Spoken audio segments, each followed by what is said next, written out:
All right, so in the previous demo, we showed a simple example of using speech to to drive the workspace.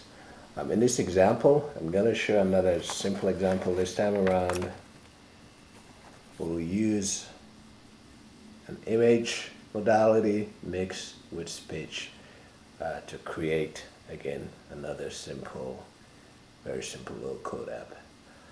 I'm going to choose, let's see, the last one we used the Beautify.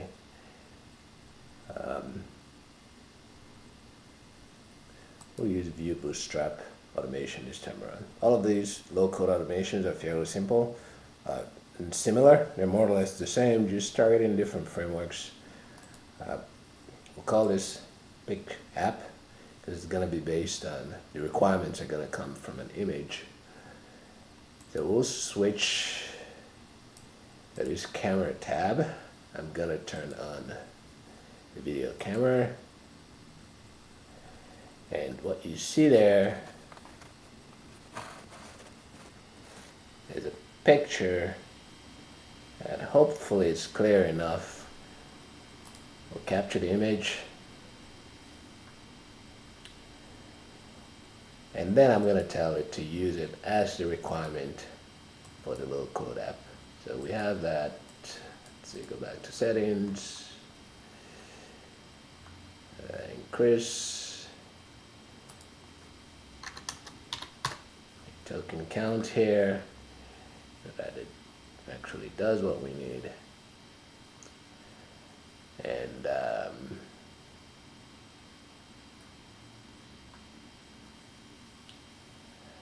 I think most of this looks good. I'll turn on speech synthesis. It does actually work in terms of the screen capture, so that's nice. You'll get to hear it. Turn up the camera. Now I'm going to use speech to tell it to use the image as the requirement, and then build a low-code app with it. We're still using Gemini because it has both modalities, but we could actually use OpenAI for image. OpenAI does support audio as well, and it does support speech, text-to-speech. The audio modality does seem to have some issues with WAV files, so it may not work the way you want it. We'll look into that at some point. So I'm going to give the instructions now. Use the image as the requirement, then build a low-code app.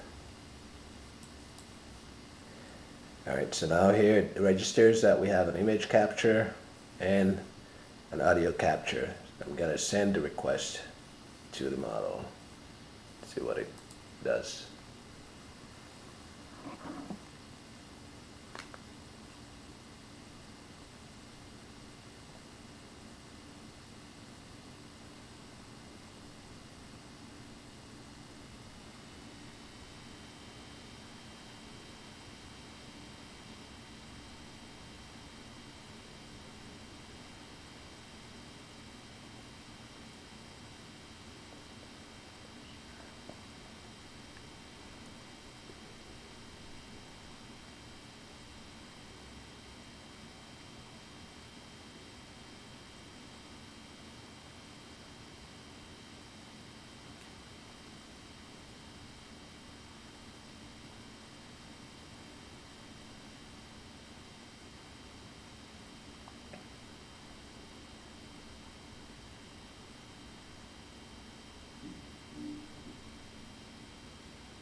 All right. Um, so I know from experience that OpenAI does a better job at image recognition, it seems, at least for this particular example that I've been testing with. But yeah, this is good enough for Gemini. Okay, I've built the low-code app and opened it in the low-code editor. Anything else? Nothing else. I think we're good here. So we could, yeah, I will, just one more test. We'll do this. Let's say one item. I'm gonna actually tell it to correct it. Right, so I'll highlight that and highlight that, and then now that this stuff is run, it's gonna skip program. Skip program basically means don't reevaluate the program text. If you think of automation programs, the instructions are the text, and then if you open up the platform and take a look at some of the configurations, you'll see an example. I can actually show that here, what that looks like. Let's open up. For this one, this was for, I think, View Bootstrap. If I open this up, so this is the instruction. It's pretty substantial and has a whole ton of stuff, including dynamic composition. Take a look at the documentation. It gets into that. So this stuff all gets evaluated when I click go. You don't necessarily need this evaluated every time for ongoing dialogue. So skip program is a way of saying just reuse the previous state. And that previous state, you can observe it if you open up your session, configure session. We're working in Gemini. If I open that up, these are the prompts that will run. So yeah, if you have a time on your hand, you can look through all these objects, and it basically represents the state of things that have been executed so far. So we'll keep that. And now I'm gonna give it another instruction to fix those two items that I highlighted because they're not correct. So let me put this down here. When I do this, it tells it to pay attention to a couple of items, and now my instruction is I'm gonna provide an actual instruction for what those items are. All right, so the first one should actually be technology. That's the text. And for the second item, it should be blog, not buy. Fix those. All right, so I've provided instruction, and let's hit go now and see what it does, if it's able to fix it.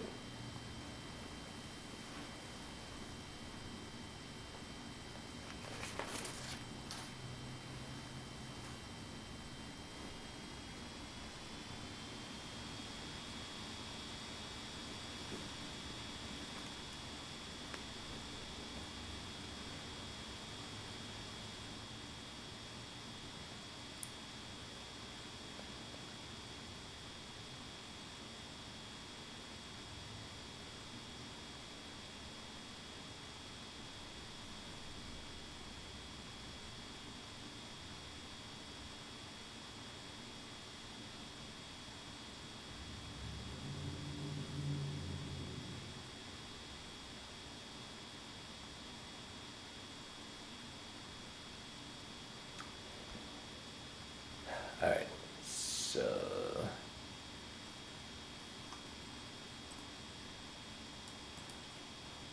it looks like it was too quick. It's an indication that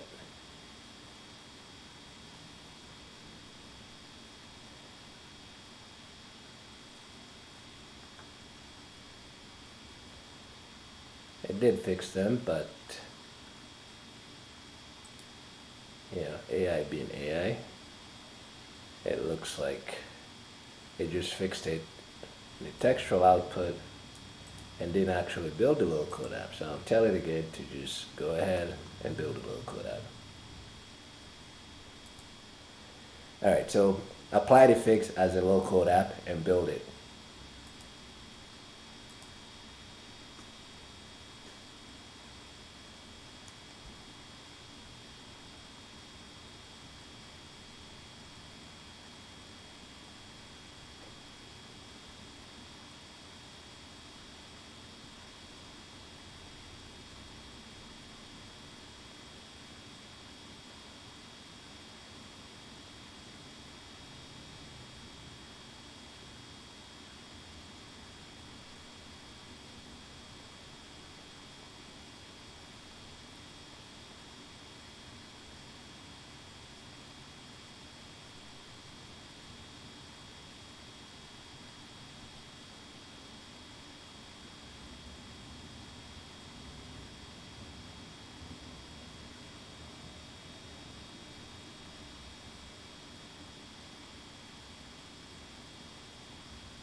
And I should add that while the examples that I'm showing are, partnering to building apps, it applies to the whole environment. So I could open up a different automation program and just direct it to, say, create a file or update some file or do some other action. Of course, all of it is based on what you expose to the AI. So if you build an automation program to perform a particular task, and it'll do that, and you can engage with it in this multimodal fashion. All right, so it did update technology blog about, but somehow, because again, I think it left out customer. I didn't tell it to take it out, but it took that out, it seems. Anyway, the point that I was trying to demonstrate there is that you can have a back and forth with it in a multimodal manner, and that's very nice. I think there's an issue with the speech synthesis for updates. It's gonna come back. Yeah, there's a lag. There's a UI lag in terms of the feedback when it's doing speech generation. You can watch out for that.